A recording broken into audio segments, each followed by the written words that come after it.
what's up, folks? Rich Van Tassel with you. The Toronto Raptors beat the Milwaukee Bucks 118-93, taking the 3-2 series lead. Toronto quietly, after losing Game 1, have regrouped and won 3 of the last 4. They will have a chance to close it out in Game 6.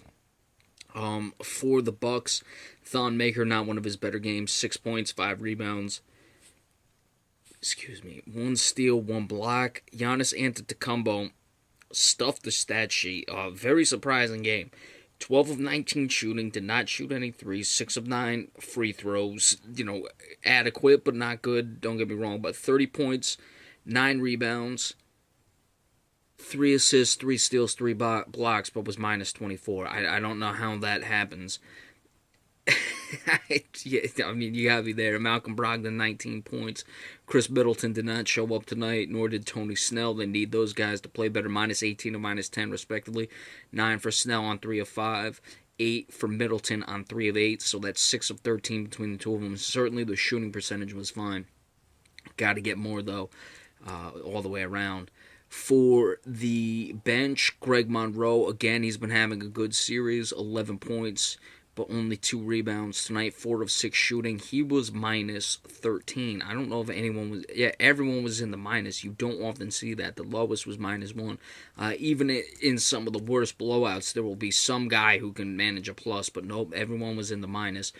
And it was a 25-point beating, but, like we said, it's rare that happens. And, of course, everyone in the plus for the Raptors. Nolan Powell got the start tonight, 25 points on 8 of 11. He's a big key to this team, depending on just how much they can move forward. A lot will reflect in Nolan Powell's play, if you ask me. DeMar DeRozan, 7 of 14, 18 points. Kyle Lowry, 16 points, plus 29 on 4 of 9 shooting. Those guys have quietly come along.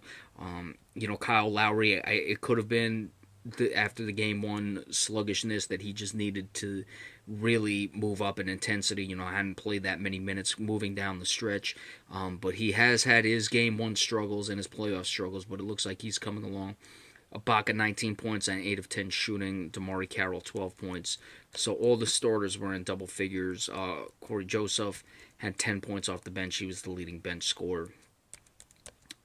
But, yeah, that's about it. It was really just a pounding all the way around. As you see, the starters completely outplayed. The starters for Toronto completely outplayed the starters for Milwaukee. I didn't really watch much of this game. I was working tonight, but, you can tell by the... Actually, you can't tell by the box score. I know there was a 17-0 run they were talking about at one point in this game. I'm guessing that's reflective in Giannis Antetokounmpo's minus 24, but that's very surprising for a guy who puts up 30 points. On 12 of 19 shooting. He did log 41 minutes, though, so that could also be the case. But it is what it is. Let's see what Toronto is going to do as it heads back to Milwaukee, if they can finish the Bucks out or if the Bucks can rise up. I'd be really impressed if Toronto can take care of this quickly, get it done. They have the Cavaliers next round. The Cavaliers are getting a lot of rest. But, that if it goes 7, that may work to Toronto's favor as well. Catch the Cavaliers napping, but we'll have to see. But certainly something to keep an eye on moving down the stretch as it heads back to Milwaukee. All right, Washington and Atlanta is going to go final at some point relatively soon. Probably won't give you the recap of that immediately after it goes final, but it's sometime tonight.